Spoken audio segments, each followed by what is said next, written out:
Welcome back. In the last video, we learned that there are a lot of different elasticities that can be used in different contexts. Let's now review again the equation for the price elasticity of demand for kilometers that can be calculated by using the percentage change in demand when the price per kilometer increases by a certain percentage that is often 1 or 10%. For example, when the fuel price elasticity of demand for a car kilometers is minus 0.2, this means that when the fuel price increases by 10%, the number of kilometers driven will decrease by 2%. Let's calculate another example. What will be the effect on car use in 2025, considered short term, if there is 10% higher fuel price in 2020? First, choose and evaluate elasticity. Short-term fuel price elasticity of demand for car miles runs somewhere between minus 0.1 to minus 0.2. So for our case, we will assume minus 0.15. Next, we will use the equation that we just introduced a minute ago to do the calculations. And we will have 10% times minus 0.15 equals minus 1.5%. So how do we interpret it? Car use will be 1.5% lower in 2025 compared to car use in 2020 if there would have been no fuel price increase.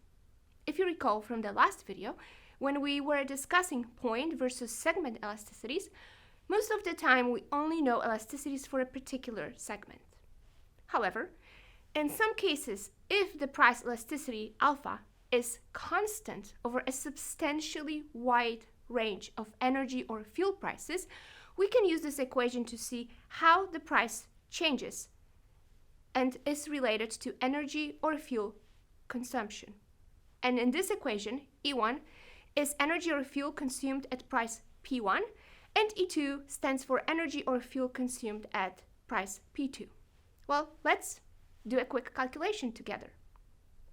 Let's say one of the car ownership's related policies found that after its implementation, the fuel consumption will go from 1,200 liters to 1,110 liters.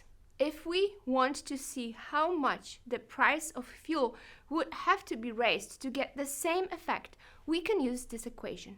In essence, we assume that 1,110 liters of fuel was consumed at price P2, while 1,200 liters was consumed at the initial price P1. Assuming a constant price elasticity of minus 0.2, we can easily do the calculations. So we do a quick transformation and arrive at the number 1.5. So what does this number mean? It means that the price would have to be 1.5 times the original fuel price to get the same effect.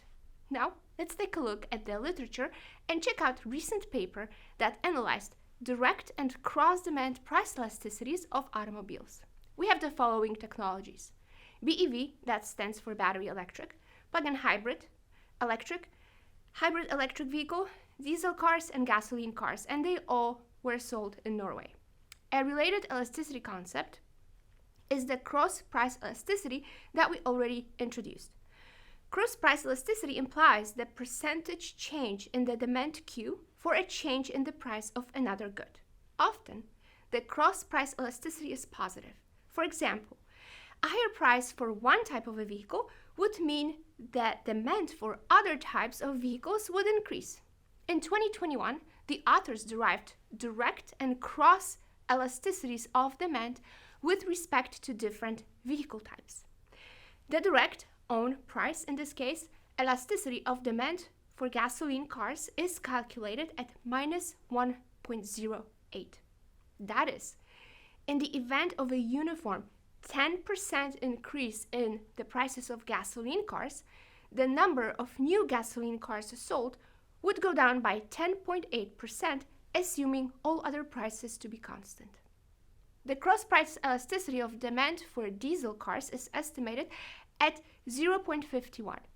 That is, in the event of a uniform 10% increase in the prices of gasoline cars, the number of new diesel cars sold would go up by 5.1%. Knowing how people value different modes and technologies is essential to plan for a lower carbon future.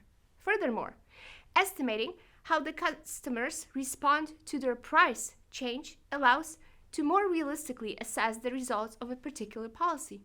You're now invited to practice your skills on a few more examples below.